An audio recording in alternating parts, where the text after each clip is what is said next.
Hi friends, ఈరోజు వచ్చేసి నేను మినప దోసలు వేసాను. దాని తయారు విధానం అయితే చూసేసుకుందాం. ముందుగా అయితే ఒక గ్లాసు మినపప్పు అయితే తీసుకున్నాను. అదే గ్లాస్తో రైస్ అయితే తీసుకున్నాను. ఎన్నంటే 3 గ్లాసులు తీసుకున్నాను.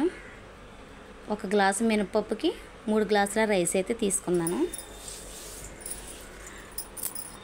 వాటిని అయితే నానబెట్టేసుకోవాలి. దాంట్లోకి ముందుగా మెంతులు అయితే వేసుకున్నాను, గొల్లొస్తాయని. అట్లు స్మూత్గా ఉంటాయి అవి వేసుకోవడం వల్ల. రెండిట్లయితే నానబెట్టేసుకున్నాను. అయితే ఇప్పుడైతే దోశలు వేసుకుందాం. ఆ పిండి అయితే మార్నింగ్ అయితే నానబెట్టాను, సాయంత్రానికి అయితే మిక్సీ పట్టేశాను. నైట్ అంతా ఉంటుంది, తెల్లారైతే దోశలు అయితే వేసేసుకోవచ్చు. చూసారా ఎంత బాగుందో దోశ పిండి.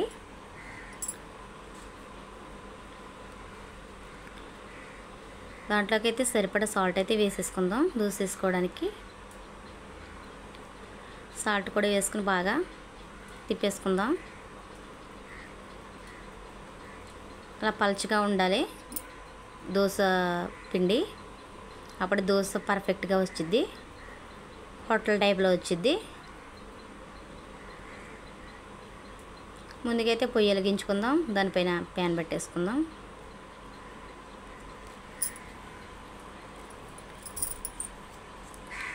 ప్యాన్ అయితే హీట్ ఎక్కుతుంది. ముందుగా ఆయిల్ అయితే పొయ్యి అవసరం లేదు, ముందుగా దోశ డైరెక్ట్గా వేసేసుకోవచ్చు.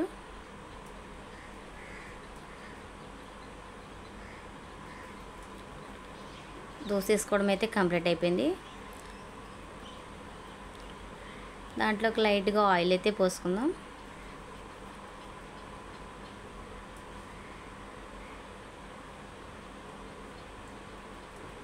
అదైతే ఉడుకుతుంది దోశ. దాంట్లోకి పచ్చిమిర్చి, ఆనియన్స్, క్యారెట్ అయితే తురుముకొని అయితే వేసుకున్నాను టేస్టీ కోసం. ఉల్లిపాయలు టేస్ట్ బాగుంటుంది కాబట్టి ఉల్లిపాయ దోశ అయితే వేసుకున్నాను నేను. దోశ అయితే అయిపోయింది, రెడీ అయిపోయింది. అంతే ఫ్రెండ్స్, మినప దోశ. కొత్తగా నా ఛానల్ని చూసేవాళ్ళు అయితే సబ్స్క్రైబ్ చేసుకోండి ఫ్రెండ్స్. మా వీడియోస్ కనుక మీకు నచ్చినట్లయితే లైక్ చేయండి, షేర్ చేయండి, సబ్స్క్రైబ్ చేసుకోండి ఫ్రెండ్స్. దోశ అయితే కంప్లీట్ అయిపోయింది. దీన్ని అయితే ప్లేట్లోకి అయితే తీసేసుకుందాం. ఉల్లిపాయలు ఇష్టమా లేని వాళ్ళు ప్లెయిన్ దోశ అయితే వేసేసుకోవచ్చు. అయితే చట్నీకి అయితే దాంట్లోకి పల్లీల చట్నీ అయితే చేద్దాం అనుకుంటున్నా.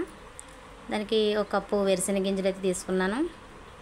పచ్చిమిర్చి తక్కువ వేసుకున్నాను, ఘాటు తక్కువగా, పిల్లలు కూడా తింటారు కదా అని.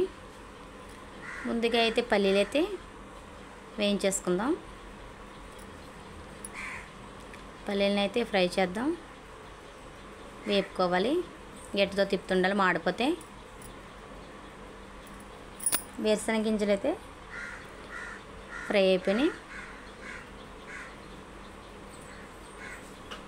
దాంట్లో గిన్నెలోకి అయితే తీసుకుని పొట్టు అయితే తీసేసుకుందాం.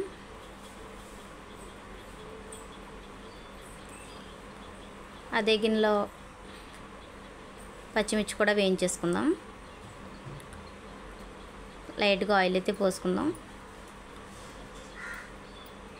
తాలింపు కూడా సరిపడగా ఆయిల్ అయితే తీసేసుకున్నాను నేను. దాంట్లో ఒక పచ్చిమిర్చి కూడా అయితే ఫ్రై చేసుకుందాం. పచ్చిమిర్చి డైరెక్ట్ వేసేయకూడదు, కోసుకుని వేసుకోవాలి, లేదంటే చిటపట్లాడి పేలిపోతాయి.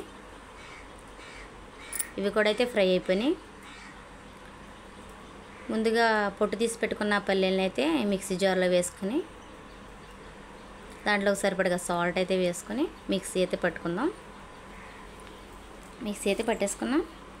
దాంట్లోకి ముందుగా ఫ్రై చేసి పెట్టుకున్న పచ్చిమిర్చిని కూడా వేసుకుని అయితే మిక్సీ పెట్టేసాం. చట్నీ అయితే రెడీ అయిపోయింది. దాంట్లోకి తాలింపు అయితే పెట్టుకుందాం. ఇంకొక ఆయిల్ మిగిలింది కదా, అందులోనైతే తాలింపు పెట్టేస్తున్నాను. తాలింపు దినుసులు